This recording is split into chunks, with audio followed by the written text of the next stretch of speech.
जय श्री राम। जय हनुमान।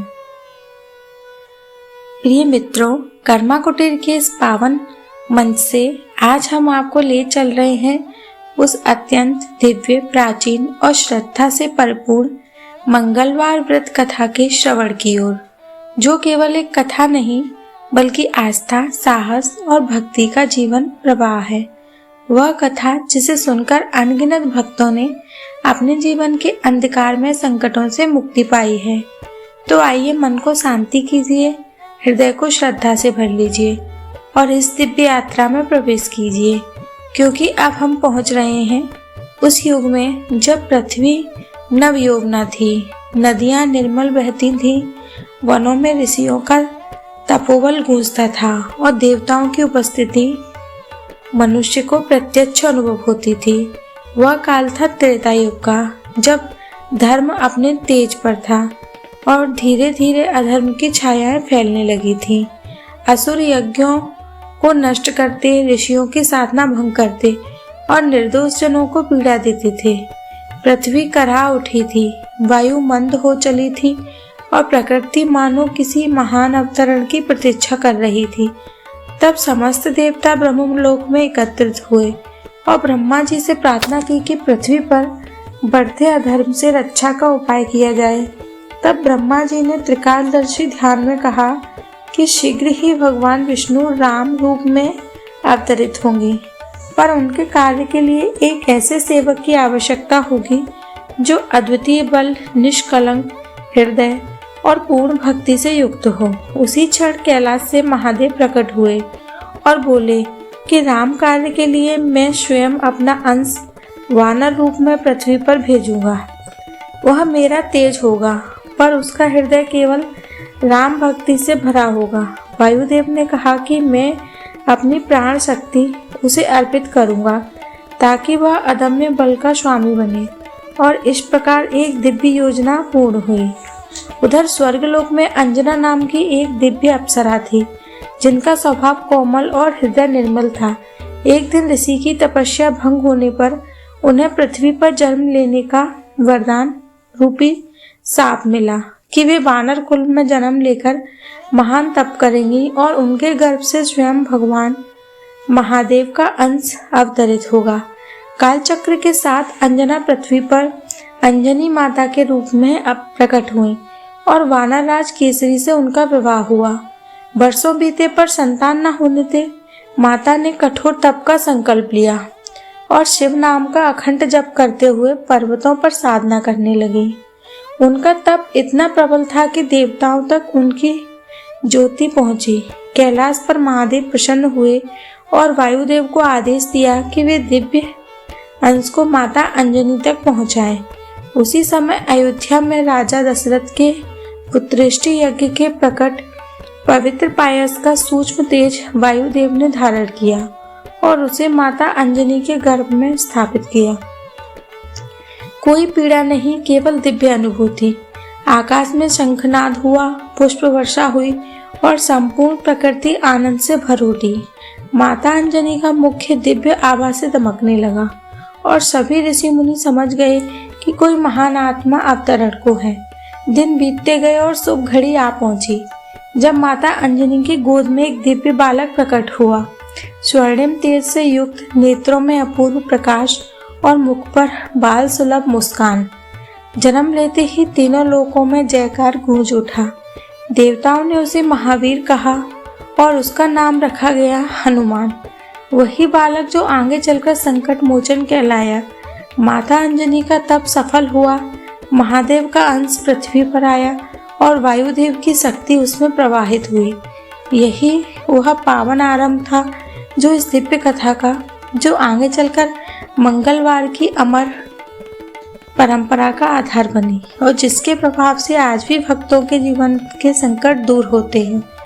यही वह पावन आरंभ था उस दिव्य यात्रा का, जिसके प्रभाव से हनुमान जी केवल राम काज के सेवक ही नहीं बल्कि युगों युगों तक भक्तों के संकट हरने वाले देवता बने। समय बीतता गया और दिव्य बालक तीव्र गति से बढ़ने लगा। उसका शरीर छोटा था, पर उसमें पर्वतों को हिला देने जितनी शक्ति छिपी थी।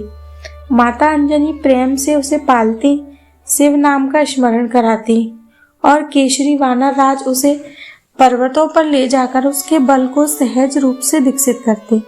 एक दिन प्रातःकाल बाल हनुमान ने आकाश में उगते हुए सूर्य को देखा। लाल लाल चमकता हुआ वह सूर्य उन्हें पके हुए मीठे फल जैसा प्रतीत हुआ।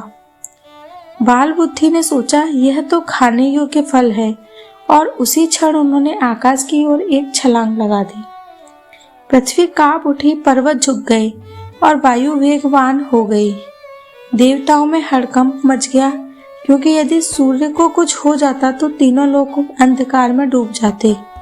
विवश होकर इंद्रदेव ने अपना वज्र फेंका और बाल हनुमान की ठोड़ी पर लगा।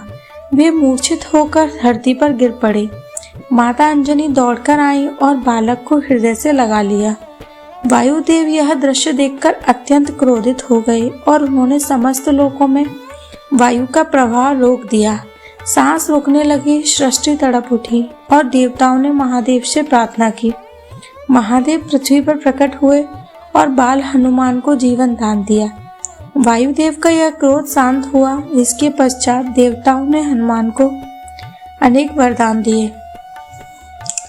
वज्र समान शरीर, अजर अमर काया, अस्त्र शस्त्रों से अभेद्यता, अपार बल, परंतु इसी शक्ति के साथ एक दिव्य योजना भी रची गई। ऋषि मुनियों ने यह अनुभव किया कि यदि यह बालक सदा अपनी पूर्ण शक्ति में रहेगा तो सृष्टि का संतुलन डगमगा सकता है। इसीलिए उन्होंने उसे यह वर दिया कि समय आने तक वह अपनी शक्ति को भूल जाएगा और जब कोई महान उद्देश्य उसे स्मरण कराएगा तभी उसका तेज जागेगा। हनुमान ने इसे सहज भाव से स्वीकार किया और सामान्य वानर जीवन जीने लगे। वे शिक्षा लेने लगे, वेदों का स्मरण किया, शिव नाम का जप किया और भीतर अपार भक्ति का सागर लेकर युवावस्था में प्रवेश किया। उधर त्रेता युग में प्रभु राम का अवतार पूर्ण हो चुका था और वनवास की लीला के दौरान वह पावन क्षण भी समीप आ रहा था जब नियति की दोनों धाराएं मिलनी थी।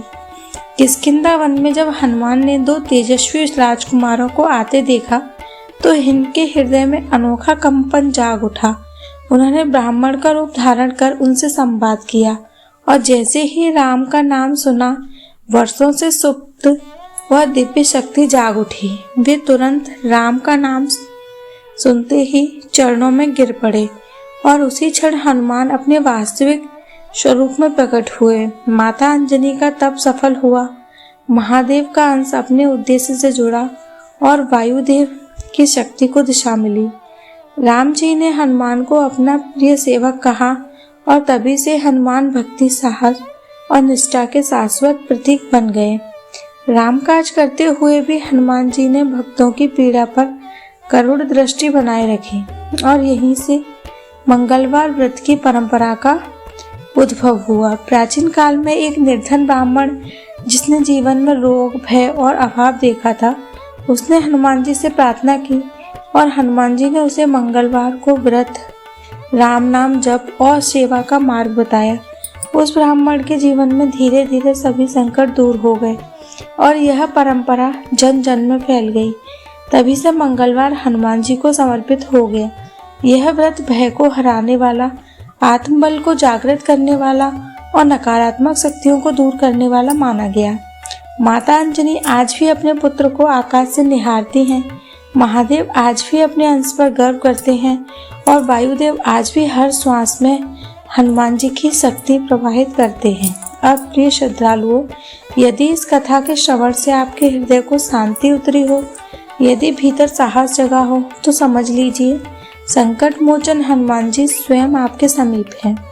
मंगलवार के दिन श्रद्धा से दीप जलाइए, राम नाम के साथ हनुमान जी का स्मरण कीजिए और अनुभव कीजिए कि आप अकेले नहीं हैं।